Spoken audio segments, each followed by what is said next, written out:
Hello hi ನಮಸ್ಕಾರ friends. Video ನೋಡ್ತಾ ಇರೋ ಪ್ರತಿಯೊಬ್ಬರಿಗೂ ಥ್ಯಾಂಕ್ ಯು. ಎಲ್ರಿಗೂ ಹೊಸ ವರ್ಷದ ಆರ್ಥಿಕ ಶುಭಾಶಯಗಳು. ನಮಗೆ ಯುಗಾದಿ ಹಬ್ಬನೇ ಹೊಸ ವರ್ಷ ಅಂದರೆ ಮಾಮೂಲಿ ಎಲ್ಲ ಹೆಂಗೆ ಸೆಲೆಬ್ರೇಟ್ ಮಾಡ್ತಾರೆ ಅದೇ ರೀತಿ ಎಲ್ಲ ಈ ಹೆಚ್ಚಿನ ಪರ್ಸೆಂಟ್ ಎಲ್ಲ ಸೆಲೆಬ್ರೇಟ್ ಮಾಡಿರ್ತೀರಿ ಅನ್ಕೋತೀನಿ. ತುಂಬ ದಿನ ಆದಮೇಲೆ ವೀಡಿಯೋ ಮಾಡ್ತಾಯಿದ್ದೀನಿ. ಟೈಮು ಅಂದರೆ ಈಗ ಅದೇ ಕೆಲಸ ಸ್ಟಾರ್ಟ್ ಆಗಿರೋದ್ರಿಂದ ವೀಡಿಯೋ ಮಾಡೋಕ್ಕೆ ತುಂಬ ದಿನದಿಂದ ಆಗಿರಲಿಲ್ಲ. ಹಂಗಾಗಿ ಇನ್ನೂ ವೀಡಿಯೋ ಮಾಡೋಣ ಡೈಲಿ ಅಂದ್ಕೊಂಡು ವೀಡಿಯೋ ಸ್ಟಾರ್ಟ್ ಮಾಡ್ತೀನಿ. ನೋಡೋಣ ಏನಾಗುತ್ತೆ ಅಂತ. ಆದಷ್ಟು ವೀಡಿಯೋನ ಶೇರ್ ಮಾಡಿ, ಸಪೋರ್ಟ್ ಮಾಡಿ, ಸಬ್ಸ್ಕ್ರೈಬ್ ಮಾಡ್ಕೊಳ್ಳಿ.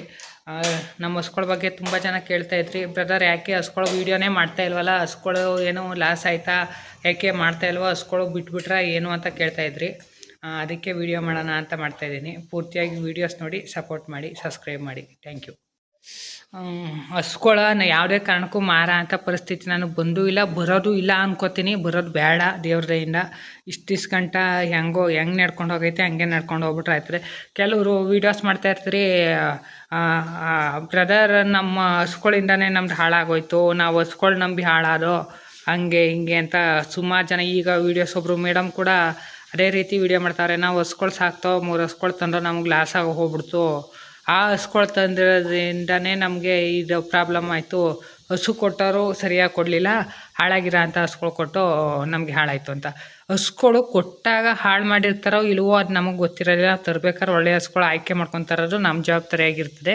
ಅದನ್ನು ನಾವು ತರಬೇಕಾದ್ರೆ ನಮ್ಮದೇ ತಪ್ಪಾಗಿರ್ತದೆ. ಯಾಕೆಂದರೆ ನಾವು ಆಯ್ಕೆ ಮಾಡ್ಕೊಳ್ದೇ ಕೊಡೋ ಅಂಥವ್ರು ನೀವು ಎಷ್ಟೇ ಪರಿಚಯ ಎಷ್ಟೇ ವಿಶ್ವಾಸವಾಗಿರ್ತರುವ ಅವ್ರು ಕೊಡೋ ಅಂಥ ಹಸ್ಗಳು ಒಂದೊಂದು ಸಾರಿ ಅವರು ಎಷ್ಟೇ ಒಳ್ಳೆಯವರು ಅಂದ್ಕೊಂಡ್ರು ನಮ್ಮ ಮುಗ್ರಿಸಿ ಗುಂಡಿಗೆ ಬೀಳಿಸೇ ಬಿಡ್ತಾರೆ. ಹಾಗಾಗಿ ಹಸ್ಗಳು ತರಬೇಕಾದ್ರೆ ಒಳ್ಳೆಯ ಹಸ್ಗಳು ಆಯ್ಕೆ ಮಾಡ್ಕೊಳ್ಳೋದು ನಮ್ಮದೇ ಜವಾಬ್ದಾರಿಯಾಗಿರ್ತದೆ. ಹಸ್ಗಳು ಸಾಕಾಣಿಕೆ ಅಂದರೆ ಅದೊಂಥರ ಈಗ ಜೂಜಾಟ ಇದ್ದಂಗೆ ಆಗ್ಬಿಟ್ಟೈತೆ. ಯಾಕೆ ಅಂದರೆ ಕೆಲವರು ಹಸ್ಗಳ್ನ ನಂಬಿ ಹಾಳಾಗಿರೋರು ಅವರೇ, ಉದ್ದಾಗಿರೋದು ಅವರೇ. ಅಂದರೆ ನಾವು ಮಾಡಬೇಕೊಂಡಿರೋ ತಪ್ಪು ಅದು ಅಷ್ಟೇ. ನಾವು ಹಸ್ಗಳ್ನ ಯಾವ ರೀತಿ ನೋಡ್ಕೊತೀವಿ, ಯಾವ ರೀತಿ ಮೇವು ಕೊಡ್ತೀವಿ, ಯಾವ ರೀತಿ ತಿಂಡಿ ಕೊಡ್ತೀವಿ, ಎಷ್ಟು ಪ್ರಮಾಣದಲ್ಲಿ ತಿಂಡಿ ಕೊಡ್ತೀವಿ, ತಿಂಡಿ ಕೊಟ್ಟಂಥ ಸಮಯದಲ್ಲೂ ಯಾವ ಟೈಮಲ್ಲಿ ತಿಂಡಿ ಮೇವು ಕೊಡಬೇಕು, ಯಾವ ಟೈಮು ನಮಗೆ ಅಡ್ಜಸ್ಟ್ ಆಗ್ತದೆ, ಯಾವ ಟೈಮಲ್ಲಿ ಎಷ್ಟು ಹಸ್ಗಳು ಕರ ಹಾಕಬೇಕು, ಯಾವ ಟೈಮಲ್ಲಿ ಎಷ್ಟು ಹಸ್ಗಳು ತರಬೇಕು ಅನ್ನೋದನ್ನ ಫಸ್ಟು ಯೋಚನೆ ಮಾಡ್ಕೊಂಡು ತರಬೇಕು. ಒಂದೇ ಸತಿ ನೀವು 10 ಹಸ್ಗಳು ಮಾಡಬೇಕು ಅಂತ ಪ್ಲ್ಯಾನಿಂಗ್ ಇರ್ತದೆ. 10 ಹಸ್ಗಳ್ನ ಒಂದೇ ಸತಿ ತಂದ್ಬಿಟ್ಟು ನೀವು ಮಾಡಿಬಿಟ್ರೆ 3 ತಿಂಗಳು ಚೆನ್ನಾಗಿ ಹಾಲು ಕರ್ಕೋತಾವಪ್ಪ. 3 ತಿಂಗಳು ಹಾಲು ಕರ್ಕೊಂಡು ಚೆನ್ನಾಗಿ ಒಳ್ಳೆ ದುಡ್ಡು ಮಾಡ್ಕೊಂಡ್ಬಿಡ್ತಾರೆ. ಆಮೇಲೆ 3 ತಿಂಗಳಾದಮೇಲೆ ಇನ್ನೊಂದು 4 ತಿಂಗಳು ಆವ್ರೇಜು ಒಟ್ಟು ಅಲ್ಲಿಂದ ಅವಕ್ಕೆ ಮೇವು ಹಾಕೊಳ್ಳೋದು, ಸ್ವಲ್ಪ ಪ್ರಮಾಣದಲ್ಲಿ ಮೇವು ಉಳ್ಕೋತಾ ಇರ್ತದೆ. ಅದೇ ನೀವು 4 ಹಸ್ಗಳ ಫಸ್ಟ್ ತಂದು ಸ್ಟಾರ್ಟಿಂಗಲ್ಲಿ 4 ತಿಂಗಳು ಬಿಟ್ಟು ಇನ್ನೊಂದು 4, ಇನ್ನೊಂದು 2-3 ತಿಂಗಳು ಬಿಟ್ಟು ಇನ್ನೊಂದು 2 ಹಂಗೆ ತಂದರೆ ವರ್ಷ ಇಡೀ ನಿಮ್ಗೆ ಆವ್ರೇಜಾಗಿ ಹಾಲು ಹೋಯ್ತಾ ಇರ್ತದೆ. ಹಸುಗಳು ಕೂಡ ಚೆನ್ನಾಗಿರ್ತವೆ. ಮತ್ತು ಅವಕ್ಕೆ ಮೇವು ಏನೂ ಅಡ್ಜಸ್ಟ್ ಮಾಡಿಕೊಂಡು ಮೇವೇನೋ ಬೆಳ್ಕೊಂಡಿರೋದಿಲ್ಲ. ಸುಮ್ಮನೆ ಫಸ್ಟೇ ಸ್ಟಾರ್ಟಿಂಗಲ್ಲಿ ಮೇವು ಎಷ್ಟು ಬೇಕು, ಅವಕ್ಕೆ ಏನು ಬೇಕು, ಎಷ್ಟು ತಿಂತವೆ ಅಂತ. ಕೆಲವ್ರು ಹೇಳ್ತಾರೆ 35-40 kg ಮೇವು ಸಾಕಾಗುತ್ತೆ ಅಂತ. 35-40 kg ಎಲ್ಲ ಹಸುಗಳಿಗೂ ಸಾಕಾಗುತ್ತೆ ಅಂತ ಹೇಳೋಕ್ಕಾಗೋದಿಲ್ಲ. 30 kg 25 kg 30 kg ಕೊಟ್ಬಿಟ್ಟು ತಿಂಡಿ ಕೊಟ್ಕೊಳ್ಳಿ ಸಾಕು ಒಂದು ದಿವಸಕ್ಕೆ ಅಂತಾರೆ. ಹಸುಗಳು ದೊಡ್ಡ ಹಸುಗಳು ಇರ್ತವೆ, ಇವು 30 kg 35 kg ಮೇವು ಯಾವುದೇ ಕಾರಣಕ್ಕೂ ಸಾಲಕ್ಕಿಲ್ಲ. ಸುಮ್ಮನೆ ಹೇಳೋದಷ್ಟೇ ಹೊರತು ಯಾವುದೇ ಕಾರಣಕ್ಕೂ 30-35 kg ಒಂದೊಂದು ಹಸುಗಳಿಗೆ ಮೇವು ಸಾಕಾಗೋದೇ ಇಲ್ಲ. ನೀವು ತಿಂಡಿ ಜಾಸ್ತಿ ಕೊಡ್ತೀರಿ ಅಂಥವ್ರಿಗೆ ಒಂದು 25-30 kg ಮೇವಾದರೂ ಸಾಕಾಯ್ತದೆ. ನಾವು ತಿಂಡಿನೇ ಜಾಸ್ತಿ ಕೊಡೋಕೆ ಹೋದರೆ ನಮಗೆ ಮೇವು ಎಲ್ಲಿ ಉಳಿಸ್ಕೊಳ್ಳೋಕ್ಕೆ ಭಾರಿ ಕಷ್ಟ. ಹಾಗಾಗಿ ಮೇವು ಆದಷ್ಟು ಚೆನ್ನಾಗಿ ಬೆಳ್ಕೊಂಡಿದ್ರೆ ಉತ್ತಮ. ಇನ್ನು ಬ್ರದರ್ ಹಸುಗಳು ಈಗ ಎಷ್ಟು ಹಾಲು ಕೊಡ್ತಾವೆ, ನಿಮಗೆ ಲಾಸ್ ಆಯ್ತಾ ಲಾಭ ಆಯ್ತಾ ಅಂತ ಕೇಳ್ತಾಯಿದ್ರಿ. ನನಗೆ ಲಾಭ ಈಗ ಸದ್ಯಕ್ಕೆ ಇಲ್ಲ. ಅಲ್ಲಿಂದ ಅಲ್ಲಿ ಸರಿ ಆಯ್ತೈತೆ. ನಮ್ಮ ಮನೆ ಖರ್ಚು ಮೇಂಟೈನ್ ಮಾಡ್ಕೊಳ್ಳೋಕ್ಕೆ ಸರಿ ಆಯ್ತೈತೆ. ಈ ಸಣ್ಣ ಪುಟ್ಟ ಚೀಟಿಗಳು ಇರ್ತಾವಲ್ಲ ಅಂಥವ್ನ ನಡೆಸ್ಕೊಂಡು ಮನೆ ಮೇಂಟೈನು, ಮನೆಗೆ ಏನೋ ಸಾಮಾನು ನಮಗೆ ಬೇಕಾಗಿರೋ ಅಂಥದ್ದು ಏನೋ ಅದು ತಗೊಳಕ್ಕೆ ಮಾತ್ರ ಈ ಸದ್ಯಕ್ಕೆ ಸರಿ ಆಯ್ತೈತೆ. ಉಳಿಸ್ಕೊಳ್ಳೋ ಅಂಥ ಟೈಮಲ್ಲಿ ತಿಂಗಳಿಗೆ 70,000-80,000 ಗಂಟಲು ಉಳಿಸ್ಕೊಂಡಿದ್ದೀವಿ. ಈಗ ಮಾತ್ರ ಸದ್ಯಕ್ಕೆ ಮನೆ ಮೇಂಟೈನು. ಒಟ್ಟಿನಲ್ಲಿ ಸಾಲ ಮಾಡೋಂಗಿಲ್ಲ, ಯಾರ ತಲೂ ಇಸ್ಕೊಳ್ಳೋಂಗಿಲ್ಲ, ಏನಿಲ್ಲ. ನಮ್ಮ ವ್ಯವಸಾಯದ ಖರ್ಚು ಏನು ಜೋಳ ಬಿತ್ತೋಕ್ಕೆ ಮತ್ತು ನಮ್ಮ ಭತ್ತ ಗಿತ್ತ ಏನು ವ್ಯವಸಾಯ ಮಾಡ್ತೀವಿ ಅದಕ್ಕೆ ಖರ್ಚು, ನಮ್ಮ ಮನೆ ಖರ್ಚು ನಡೆಸ್ಕೊಂಡು ಹೋಗೋಷ್ಟಂತೂ ಆಯ್ತೈತೆ. ಈ ಸದ್ಯಕ್ಕೆ 2 ಟೈಮಿಂದ ಒಂದು 55-60 ಲೀಟ್ರ್ ಆಯ್ತೈತೆ. 100 ಲೀಟ್ರ್ 120 ಲೀಟ್ರ್ ಹಾಲು ಆಗ್ತಾಯಿದ್ದೋ ಈಗ 50 ಲೀಟ್ರ್ ಆಯ್ತೈತೆ. ಯಾಕೆಂದರೆ ನಮ್ಮ ಬಿಳಿ ಹಸಾಯ 3 ತಿಂಗಳು 2 ತಿಂಗಳಿಗೆ ಹಬ್ಬಾಗೈತೆ. ನಮ್ಮದು ದೊಡ್ಡ ಹಸನೂ 3 ತಿಂಗಳಿಗೆ ಹಬ್ಬಾಗೈತೆ. ನಮ್ಮ ಕುಳ್ಳಿ 5 ತಿಂಗಳಾಗೈತೆ. ನಮ್ಮ ಲಕ್ಷ್ಮಿನೂ 5 ತಿಂಗಳಾಗೈತೆ. ಶಕ್ತಿನೂ 3 ತಿಂಗಳು ತುಂಬ 4ನೇ ತಿಂಗಳು ಬಿದ್ದೈತೆ. ಹಾಲು ಕೊಡ್ತಾ ಇದ್ದಂಥ ಹಸುಗಳು ಮಾತ್ರ ಹೇಳ್ತಾಯಿದ್ದೀನಿ. ಇನ್ನು ಸರಸ್ವತಿಗೆ ಕರೆಕ್ಟಾಗಿ ಇವತ್ತಿಗೆ 9 ತಿಂಗಳು ತುಂಬೈತೆ. ಇನ್ನೇನು 2-3 ಒಂದು ವಾರದೊಳಗೆ ವಾರ ಬೇಕಾಗಿಲ್ಲ ಅನ್ಕೋತೀನಿ. ಇನ್ನೊಂದು 2-3 ದಿವಸದಲ್ಲಿ ಕರು ಹಾಕ್ತದೆ. ಈಗ ಇವೆಲ್ಲ ಕರ ಹಾಕೋದ್ರಿಂದ ಹಸುಗಳು ಒಂದೇ ಸಮ ಹಾಲಿರೋದಿಲ್ಲ. ಒಂದೊಂದು ಸತಿ ಗಬ್ಬಾಗಿದ್ದಾಗ ಸರಿ ಆಯ್ತದೆ, ಒಂದೊಂದು ಸತಿ ಯಾವಾಗ ಎಲ್ಲ ಮಾಲಿಸ್ಕೊಂಡಿರ್ತವೆ ಕಮ್ಮಿ ಆಯ್ತದೆ. ನನಗೆಲ್ಲ ಈಗ ಮಾಲಿಸ್ಕೊಳ್ಳೋ ಅಂಥ ಪರಿಸ್ಥಿತಿ ಬರೀ ಇದೊಂದು ಕರ ಆಗ್ತದ. ಇನ್ನು ನಮ್ಮ ಸೀತಾ ಒಬ್ಬಳು ಕರ ಹಾಕ್ತಾಳೆ, ಇನ್ನೇನು ಅವಳು 7 ತಿಂಗಳು 8 ತಿಂಗಳು ತುಂಬೈತೆ. ಅವಳು ಇನ್ನೇನಿನ ತಿಂಗಳು 1.5 ತಿಂಗಳು ಅಷ್ಟೊತ್ತು ಕರ ಹಾಕ್ತದೆ. ಇನ್ನು ಅವು ಕರ ಹಾಕ್ತಾ ಇದ್ದಂಗೆ ನಮ್ಮ ಲಕ್ಷ್ಮಿ, ನಮ್ಮ ಕುಳ್ಳಿ ಇವರಿಬ್ಬರೂ ಹಾಲು ನಿಲ್ಲಿಸ್ಬೇಕು, ಡ್ರೈ ಮಾಡಬೇಕು. ಇನ್ನೊಂದು 2 ತಿಂಗಳು 1.5 ತಿಂಗಳು ಕೊಡ್ತಾರೆ. ಅಷ್ಟೊತ್ತಿಗೆ ನಮ್ಮ ಪೂರ್ಣಿನೂ ಕರ ಹಾಕ್ತದೆ. ನಮ್ಮ ಪೂರ್ಣಿ ಪಡ್ಡೆ ಇವಳು ಇನ್ನೇ 7 ತಿಂಗಳಾಗೈತೆ ಈಗ. ಇನ್ನು 2 ತಿಂಗಳಿಗೆ ಹೆಚ್ಚು ಕಮ್ಮಿ 2.5 ತಿಂಗಳು ಅಷ್ಟೊತ್ತಿಗೆ ಇವಳು ಕರ ಹಾಕ್ತಾಳೆ. ಆಮೇಲೆ ನಮ್ಮ ಸಿಹಿ ಹಳೆ ವೀಡಿಯೋಸ್ ನೋಡಿದರೆ ನಮ್ಮ ಸಿಹಿ ಯಾರು, ಪೂರ್ಣಿ ಯಾರು, ಸೀತಾ ಯಾರು ಎಲ್ಲ ಗೊತ್ತಾಯ್ತದೆ. ಹಳೆ ವೀಡಿಯೋಸ್ ನೋಡಿ ಸಪೋರ್ಟ್ ಮಾಡ್ತಾಯಿರಿ. ಹಾಗೆ ಇನ್ನು ಇವೆಲ್ಲ ಗಬ ಇನ್ನೂ ಪುಟ್ಟಲಕ್ಷ್ಮಿ ಒಂದು ಸೆಮೆನ್ ಕೊಡ್ಸಿದ್ದೀವಿ ಈಗ ಸದ್ಯಕ್ಕೆ, ಅದಕ್ಕೂ 2 ತಿಂಗಳಾಗೈತೆ. ಇಷ್ಟು ಇರೋದ್ರಿಂದ ಎಲ್ಲವೂ ನಮಗೆ ಆವ್ರೇಜ್ ಆಯ್ತಾ ಇರ್ತದೆ. ಇವೆಲ್ಲ ಕರ ಹಾಕಿದ್ರೆ ಮಾಮೂಲಿ 100-120 ಲೀಟ್ರ್ ಹಾಲು ಪುನಃ ಅಲ್ಲಿಗೆ ಯಥ ಪ್ರಕಾರ ಒಂದು ದಿನಕ್ಕೆ ಬಂದೇ ಬರ್ತದೆ. ನಮ್ಮ ಖರ್ಚು ಮೇಂಟೈನ್ ಆಗಿ ನಮಗೆ ಆಗ ಒಂದು 70-80 ಸಾವಿರ ರೂಪಾಯಿ ಉಳಿಸ್ಕೋಬೋದು. ಖರ್ಚು ಮೇಂಟೈನ್ ಆಗಿ ಹೇಳ್ತಾ ಇರೋದು. ಆಗ ಖರ್ಚು ಮೇಂಟೈನ್ ಆಗಬೇಕು ಅಂದ್ರೇನೋ ಜೋಳದ ಕಡ್ಡಿ ನೀವು ಬೆಳ್ಕೋಬೇಕು. ಬರೀ ಹೊರಗಡೆಯಿಂದ ಏನು ಕೈ ತಿಂಡಿ ಫೀಡ್ ಅಂತತ್ತೀರಿ, ರವೆ ಬೂಸ ಅಂತತ್ತೀರಿ, ಜೋಳದ ನುಚ್ಚಿ ಅಂತತ್ತೀರಿ, ಅಷ್ಟಕ್ಕೆ ಮಾತ್ರ ದುಡ್ಡು ಹಾಕಬೇಕು. ಮೇವಿಗೆ ನಾವು ದುಡ್ಡು ಹಾಕಿದ್ರೆ ಉಳಿಸ್ಕೊಳಕ್ಕಾಗೋದಿಲ್ಲ. ಈಗ ಎಷ್ಟೆಷ್ಟಪ್ಪ ಹಾಲು ಕೊಡ್ತಾವೆ ಅಂದರೆ ನಮ್ಮ ದೊಡ್ಡ ಹಸ ವಯಸ್ಸಾಗಿರೋದ್ರಿಂದ ಇದು 5 ಲೀಟ್ರ್ ಹಾಲು ಕೊಡ್ತಾಯಿತ್ತು ಅಷ್ಟೇ. ಇದೊಂದು 5 ಲೀಟ್ರು 5.5 ಲೀಟ್ರು ಬತ್ತಾಯ್ತೆ. ಇನ್ನು ಇದೊಂದು ಸತಿ ಸ್ಯಾಮೆನ್ ಕೊಡ್ಸಿದ್ವಿ. ಇನ್ನು ಕರ ಈ ಸತಿ ಕರ ಹಾಕಿದ್ಮೇಲೆ ಇನ್ನು ಸ್ಯಾಮೆನ್ ಕೊಡ್ಸೋದು ಬೇಡ ಅಂದ್ಕೊಂಡಿದ್ದೀವಿ. ಮುಂದಕ್ಕೆ ಯಾವ ಥರ ಆಯ್ತದೆ ನೋಡ್ಕೋಬೇಕು. ಇನ್ನು ಇದು ನಮ್ಮ ಹೊಸ ಇದು ಒಂದು 10-12 ಲೀಟ್ರ್ ಹಾಲು ಬತ್ತೈತೆ. ಮಾಮೂಲಿ ಅದು 5 ತಿಂಗ್ಳಿಗೆ ಹಬ್ಬಾಗ ಗಂಟನೂ ಮಾಮೂಲಿ ಹಾಲು ಬರ್ತದೆ. ನಮ್ಮ ಕುಳ್ಳಿನೂ ಅಷ್ಟೇ 5 ತಿಂಗಳು ಹೆಚ್ಚು ಕಮ್ಮಿ ಆಚೆ ಈಚೆ ಒಂದು 5 ತಿಂಗಳಾಗೈತೆ ಗಬ್ಬಾಗಿ.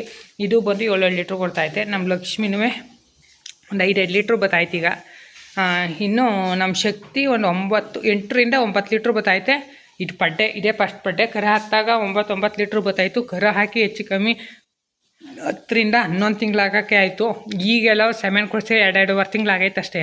ಇದಕ್ಕೂ ಈಗಲೂ ಕರ ಹತ್ತಾಗಿ ಏನು ಹಾಲು ಬತ್ತಾಯಿತು ಅಷ್ಟೇ. ಒಂದು ವರ್ಷದಿಂದ ಒಂದೇ ಸಮ ಹಾಲು ಕೊಡ್ತಾಯಿತೆ. ಸೆಮೆನ್ ನಿಂತಿದ್ದು ಮಾತ್ರ ಸ್ವಲ್ಪ ಲೇಟಾಯಿತು. ಲಕ್ಷ್ಮಿನೂ ಲೇಟಾಯಿತು, ನಮ್ಮ ಅತ್ತೆ ನಮ್ಮ ಶಕ್ತಿನೂ ಲೇಟಾಯಿತು. ಸರಸ್ವತಿಗಿಂತ ಮುಂಚಿತವಾಗಲೇ ನಮ್ಮ ಲಕ್ಷ್ಮಿ ಕರ ಹಾಕಿದ್ದು.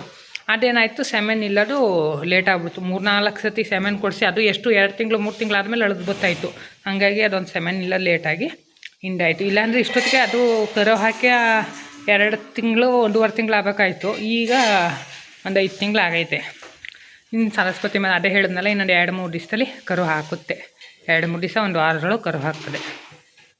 ಇನ್ನೂ ಮೇವು ಕೊಟ್ಟಿಲ್ಲ. ಈಗ 9 ಗಂಟೆ ಆಯಿತು. ಈಗ ಮೇವು ತರಬೇಕು. ಮೇವು ತಂದು ಹಸುಗಳಿಗೆಲ್ಲ ಮೇವು ಕೊಡಬೇಕು. ಕರುಗಳೆಲ್ಲ ಕಟ್ಟಾಕಿವಿ. ಮತ್ತು ನಮ್ಮ ಅಂಗ್ಳಂಗೆ ಗಂಟು ರೋಗ ಆಗಿತ್ತಲ್ಲ, ಅದಕ್ಕೆ ಹುಷಾರು. ಈಗ ಪರವಾಗಿಲ್ಲ, ಮಾತ್ರ ಗಂಟು ಸಖತ್ ಗಂಟೆ ಎದ್ಬಿಟ್ಟಿದ್ದು. ಇನ್ನು ಕರುಗಳಿಗೂ ಅಷ್ಟೇ, ಹಸುಗಳಿಗೆಲ್ಲ ಮೇವು ತಂದು ಹಾಕ್ಬಿಟ್ಟು ಕರುಗಳ್ನ ಹೊಡ್ಕೊಂಡು ಹೋಗಬೇಕು. ಈಗ ಮತ್ತೊಮ್ಮೆ ಹೊಸ ವರ್ಷದ ಶುಭಾಶಯಗಳು. ಹೊಸ ವರ್ಷ ಬಂದ ಮಾತ್ರಕ್ಕೆ ನಮ್ಮ ಬದುಕು ಬದಲಾಯ್ತದೆ ಅಂತ ಅಲ್ಲ, ಹೊಸ ವರ್ಷಕ್ಕಿಂತ ನಾವು ಯಾವ ರೀತಿ ಇನ್ನು ಮುಂದಕ್ಕೆ ಹೋಗ್ತೀವಿ ನೋಡ್ತೀವಿ, ಯಾವ ರೀತಿ ಜನಗಳನ್ನ ಅರ್ಥ ಮಾಡ್ಕೊಂಡು ನಾವು ಮುಂದಕ್ಕೆ ಹೋಗ್ತೀವಿ ಅನ್ನೋದು ಭಾರಿ ಮುಖ್ಯ. ಅದರಲ್ಲೂ ಹೈನುಗಾರಿಕೆಲ್ಲಂತೂ ಹಸುಗಳು ನಂಬಿದ್ರೆ ಮೋಸ ಆಗೋದಿಲ್ಲ, ಜನಗಳು ನಂಬಿ ಮೋಸ ಆಗೋದು ಜಾಸ್ತಿ. ಇದೇ ರೀತಿ ವೀಡಿಯೋಸ್ ನೋಡ್ತಾಯಿರಿ. ಇನ್ನೂ ಹೆಚ್ಚಿನ % ಡೈಲಿ ವೀಡಿಯೋಸ್ ಮಾಡೋಕ್ಕೆ ಪ್ರಯತ್ನ ಪಡ್ತೀನಿ. ಸಪೋರ್ಟ್ ಮಾಡಿ. ನಮ್ಮ ಬಿಳಿಕರ ಪೂರ್ತಿ ಭಯ ಬಿದ್ದು ಹೋಗ್ಬಿಟ್ಟೈತೆ. ಕೋಳಿಗಳು ತಂದು 3 ಕೋಳಿ ತಂದಿದ್ದೀನಿ ಹೊಸ್ದಾಗಿ. ನೋಡೋಣ, ಹಸುಗಳು ಮೇವು ಫೀಡು ಎಲ್ಲ ಬಿಟ್ಟಿರ್ತಾವಲ್ಲ, ಅವು ಹಾಕೋಕ್ಕಾಯ್ತದೆ ಅಂದ್ಬಿಟ್ಟು 3 ಕೋಳಿ ಮರಿಗಳು ತಂದಿದ್ದೀವ. ಅದು ನೋಡಿ ಎದ್ರುಕೊಂಡು ಏನು ಕೋಳಿನೇ ನೋಡಿಲ್ವಲ್ಲ, ಅದು ತುಪ್ಪ ಚಿಕ್ಕದ್ರಿಂದನೂ ಏನು ಪರದಾಡ್ತೈತೆ. ಅವಕ್ಕೆ ಭತ್ತ ಹಾಕಿದರೆ ಭತ್ತ ಬಿಟ್ಬಿಟ್ಟು ಪಾಪ ಒಳಗಿದ್ದ ಅಂತವಲ್ವ, ಅವು ಜೋಳ ತಿನ್ನೋಕೆ ಈ ಭತ್ತ ಎಲ್ಲನೂ ಹಾಕಿದ್ರೆ ತಿಂತಾಯಿಲ್ಲ. ಅಲ್ಲಿ ಹಸಿರು ಮೇವು ಮೇಯ್ತಾವೆ. ಇನ್ನು ಹಾಗೆ ನಮ್ಮ ಅಂಗಳ ಪಾಪ ಫುಲ್ಲು ಲಾಚರ ಹಾಕೋಗ್ಬಿಡ್ತು, ಹೊಟ್ಟೆ ಉರಿತದೆ. ಹೆಂಗಿತ್ತು ಗೊತ್ತಾ, ಕರ ಅಂದರೆ ಅಷ್ಟು ಚೆನ್ನಾಗಿತ್ತು. ಈಗ ಗಂಟು ರೋಗ ಹಾಳಾದ್ದು ಅದು ಬಂದು ನಮ್ಮ ಕರ ಪೂರ್ತಿ ಲಾಚಾರ ಆಗೋಗ್ಬಿಡ್ತು. ಒಂದೊಂದು ಸತಿ ಒಂದೊಂದು ಕಾಯಿಲೆಗಳು ಬತ್ತು ಅಂದರೆ ಖರ್ಚಾಗುತ್ತೆ. ಹಸುಗಳು ಅಂದರೆ ಸುಮ್ಮನೆ ಎಲ್ಲ ನೋಡಿ ಎಷ್ಟಪ್ಪ ಊಟ ಮಾಡೈತೆ, ಹೊಟ್ಟೆ ಎಲ್ಲ ಉರಿತದೆ. ಹಸುಗಳು ಸಾಕಿದ್ರೆ ಹಿಂಗೆ ಆಗ್ಬಿಟ್ರೆ ಭಾರಿ ಹೊಟ್ಟೆ ಉರಿತದೆ. ನೋಡ್ಬೋದು, ಗಂಟು ಸಿಕ್ಕಾಬಟ್ಟೆ ಗಂಟು. ಅವಕ್ಕೆ ಔಷಧಿ ಹಾಕ್ತಾಯಿದ್ದೀವಿ. ಔಷಧಿ ಹಾಕಿ ಇಂಜೆಕ್ಷನ್ ಎಲ್ಲ ಮಾಡ್ತಿದ್ದೀವಿ. ಆ ಗಂಟು ಗಾಯ ಜ್ವರ ಬಂದುಬಿಡ್ತದಲ್ಲ, ಜ್ವರ ಎಲ್ಲ ಹುಷಾರಾಯಿತು. ಈಗ ಇಂಜೆಕ್ಷನ್ ಎಲ್ಲ ಮಾಡಿಸಿ ಹುಷಾರಾಯಿತು. ಈಗ ಮಾತ್ರ ಗಂಟುಗಳು ಇನ್ನೂ ಎಲ್ಲ ಗಾಯ ಆಗಿ ಆ ಗಾಯ ಒಣಗೋಗ್ಬೇಕು. ಅಲ್ಲಿ ಗಂಟ ಮೈಯಲ್ಲಿ ಗಂಟಿರ್ತದೆ. ಡ್ರಮ್ಮಂಗೆ ಆಗಿತ್ತು ನಂತರಕ್ಕಿಂತ ಮುಂಚೆನೇ. ಇದಕ್ಕೆ ಮಾತ್ರ ಈಗ ಇದಾಗೈತೆ. ಚಿಕ್ಕಾಗಿ ಗಂಟುಗಳಿದ್ದವು. ಆಗಲೇ ನೋಡ್ಬಿಟ್ಟು ನಾನು ಸಡನ್ನಾಗಿ ಇಂಜೆಕ್ಷನ್ ಮಾಡಿಸೋದಕ್ಕೆ ಪರವಾಗಿಲ್ಲ ಹುಷಾರಾಗ್ಬಿಡ್ತು. ಇಲ್ಲ ಅಂದಿದ್ರೆ ಜಾಸ್ತಿ ಆಗ್ಬಿಡೋದು ಇನ್ನೂ. ಏನು ಕೋಳಿ ನೋಡಿ ಹಿಡ್ಕೊಂಡು ಮೂಲೆ ಸೇರ್ಕೊಂಬಿಟ್ಟೈತೆ ನಮ್ಮದು ಬಿಳಿ ಕರ. ಇಲ್ಲೆಲ್ಲ ಕ್ಲೀನ್ ಮಾಡಿಲ್ಲ. ಕ್ಲೀನ್ ಮಾಡಿ ಕರುಗಳು ಹೊಡ್ಕೊಂಡು ಹೋದ್ಮೇಲೆ ಬೆಳಗ್ಗೆಲ್ಲ ಒಂದು ಸತಿ ಕ್ಲೀನ್ ಮಾಡಿದ್ದು. ಇನ್ನೊಂದು ಸತಿ ಕರುಗಳು ಬಿಟ್ಮೇಲೆ ನಮ್ಮ ಮನೆ ಹತ್ರ ಅಮ್ಮ ಇರ್ತಾರಲ್ಲ ಎಲ್ಲ ಕ್ಲೀನ್ ಮಾಡ್ಕೋತಾರೆ. ಇನ್ನು ನಮ್ಮ ಸೀತನ ಗದ್ದೆ ಹತ್ರ ಕಟ್ಟಾಕಬೇಕು. ಈಗ ಅವಳಿಗೂ 8 ತಿಂಗಳು ತುಂಬ ಕಾಯ್ತೀನಿ. ಇನ್ನೊಂದು 5-6 ದಿವಸ ಬಂದರೆ ಅವಳಿಗೂ 8 ತಿಂಗಳಾಯಿತು. ಡ್ರೈ ಮಾಡಿದ್ದೀವಿ 2ನೇ ಸತಿ. ಫಸ್ಟ್ ಸತಿ ಲ್ಯಾಕ್ಟೇಷನಲ್ಲಿ ಒಂದು 6-7-8 ಲೀಟ್ರ್ ಟೋಟಲ್ ಒಂದು ದಿನಕ್ಕೊಂದು 15 ಲೀಟ್ರ್ ಗಂಟ ಹಾಲು ಬಂದಿತ್ತು.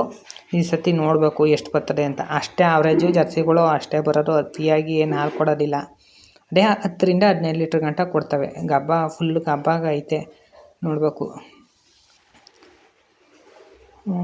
ನೋಡಿ ಮುಂದಕ್ಕೆ ಡೈಲಿ ವೀಡಿಯೋಸ್ ಮಾಡಬೇಕು ಅಂತ ಕೊಳೆ ಆಗ್ಬಿಟ್ಟೈತೆ ಒಲೆ ಎಲ್ಲ. ಡೈಲಿ ವೀಡಿಯೋಸ್ ಮಾಡಬೇಕು ಅಂತ ಮಾಡ್ತಾಯಿದ್ದೀನಿ. ಆದಷ್ಟು ಶೇರ್ ಮಾಡಿ.